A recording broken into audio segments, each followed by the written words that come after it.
Gimana sih caranya dapat beasiswa dari SD sampai perguruan tinggi? Aku nggak tahu ya teman-teman. Itu memang rezekinya anakku gitu. Aku sebagai ibu juga aku nggak tahu ya. Kalau dari SD itu memang dari sekolahan yang merekomendasi gitu teman-teman, yang dari SD. Terus dari SMP sampai SMA juga dapat ya, sampai ke perguruan tinggi gitu teman-teman. Jadi anakku itu memang dia sekolah dibayar kalau anakku yang pertama ya. Tapi kalau anakku yang kedua dia dapat beasiswanya di perguruan tinggi saja.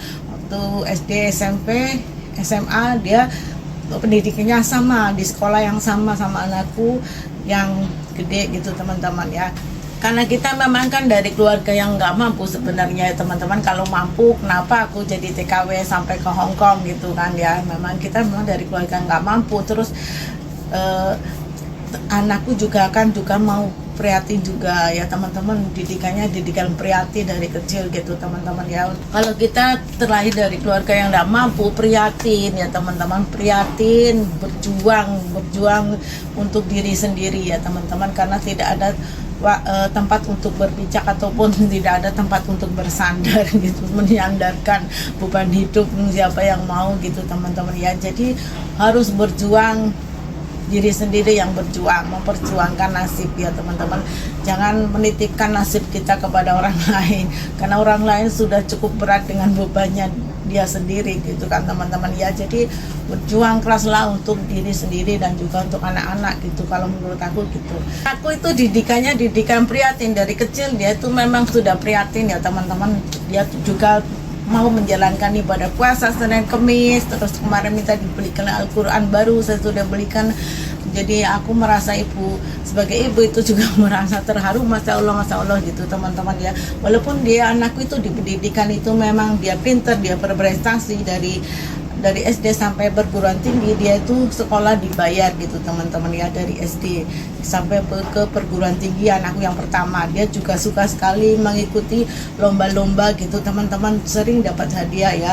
Bahkan pernah dapat handphone juga, Redmi berapa itu waktu itu. Anakku merasa ada yang sesuatu yang perlu dia perjuangkan, dia akan prihatin gitu, prihatin banget ya. Dia akan menjalankan puasa Senin Kemis walaupun saya tidak menyuruh, dia menjalankan puasa sendiri Senin Kemis rutin gitu teman-teman. Jadi kalau ada yang tanya bagaimana sih Mbak Uci caranya mendapatkan beasiswa untuk masuk perguruan tinggi, aduh aku tuh nggak tahu, benar aku nggak tahu ya. Kalau tanya sama aku tuh salah, tanya sama anakku sendiri bagaimana dia berjuang ya, memperjuangkan dirinya sendiri ya.